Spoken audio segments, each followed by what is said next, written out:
Järgmine etapp on jalgpallijooks, paarisjooks.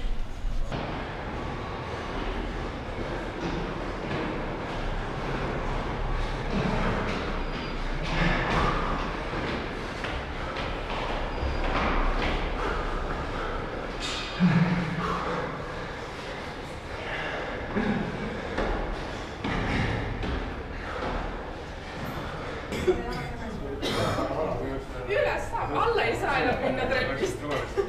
Jalad kuidagi lähevad alt ära. See on naljakas.